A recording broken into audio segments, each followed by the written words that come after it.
Episode 5 sees a big plan backfire in a big way.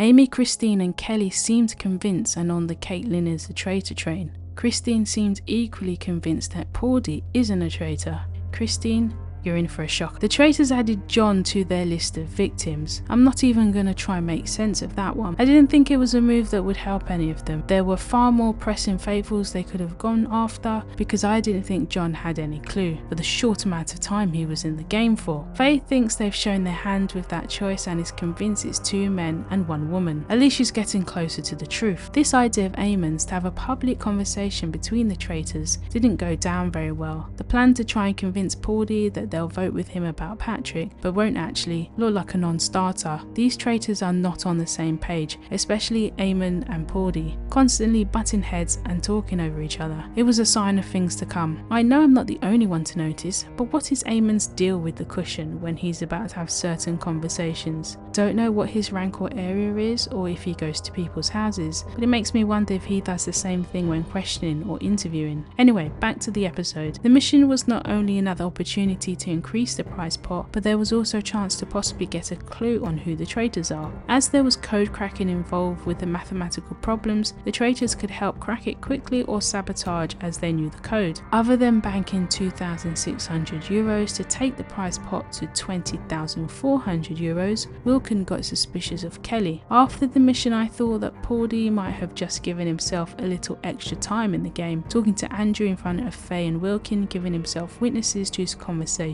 with his son, then asking Nick if what Eamon had said was true. Pordy inadvertently made Nick question Eamon because Eamon essentially gave away Nick's game plan and also caught him in a lie. Eamon had sowed too many seeds in trying to get Pordy banished, and it was looking likely that it would have an actual chance of backfiring if Pordy played things right. I don't know what Pordy's game plan actually is, but he keeps spilling conversations that have happened in the conclave, and this time he's letting it all out. It felt like a case of, if I'm going down, I'm taking you down with me, with Pordy and Eamon. I applaud Pordy for the fight. Does it scream with desperation? Maybe. Will it help him? Maybe in the short term, but I think it's just a matter of when Pordy gets banished and not if. I'd be very surprised if any of these 3 traitors see the last episode. This group of traitors are dysfunctional. They're like a family that can't stand each other but come together at Christmas because Grandma wants everyone to be together. What the drama between Eamon and Pordy had the potential to do was take a bit of the heat off Caitlin as long as she played things cool. Christine started the round table and turned it straight on Caitlin.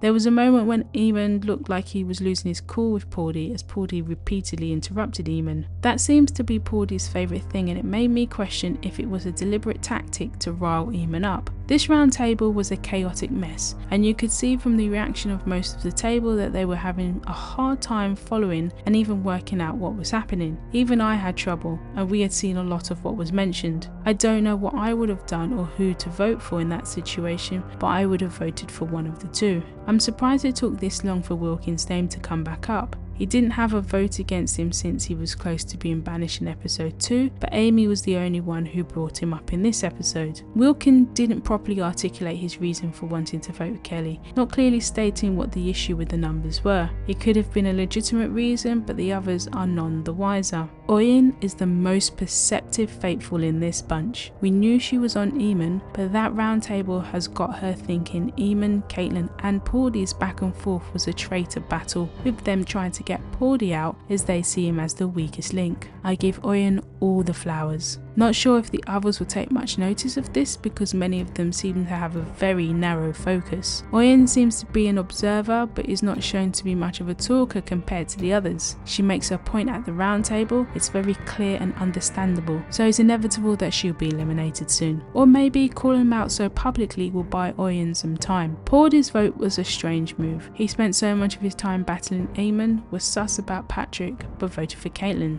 If I was a faithful, I'd be questioning that. Even worse was Joanne's throwaway vote on Andrew. Even though the round table was chaotic, how can you not vote for one of the chaos makers? It was clear that Eamon was caught in a lie. That was the easy vote. If people become suspicious of Joanne for that move, then I wouldn't blame them. Maybe they'll give the birthday girl some leeway. Well, Eamon's big plan to get Paulie banished backfired, and he was banished himself. Like Nick said, Eamon picked the wrong person in Paulie to say things about because he would talk to them. He also picked the wrong person because Paulie can't keep a conclave conversation in the conclave. 1-0 to Paulie. Caitlin, watch your back. With Eamon's banishment, Caitlin and Paulie had the option to seduce or murder. They chose to seduce, with Paulie suggesting Nick or Andrew. Caitlin agreed to Nick but not Andrew. I do wonder what she really thinks of Andrew to be constantly mentioning his name for murder. She cited Nick having more influence and more likely to accept than Andrew. Does she suspect something? I question both decisions from the traitors. I always think that you should murder the same night a fellow traitor has been banished just to gain some control. Many times you end up just wasting the opportunity because your chosen faithful doesn't accept the seduction. The second thing I disagree with was the faithful chosen. We know why Paulie wanted Andrew, but Nick was also a questionable choice. I think from Paulie's point of view, maybe he thinks he can work better with Nick. Not sure why we didn't hear another option from Caitlin. Oyen clocks you both and it will be suspicious if you try to murder her, so recruit her instead. The other option is to go for someone who's already suspected so it can take the heat off you.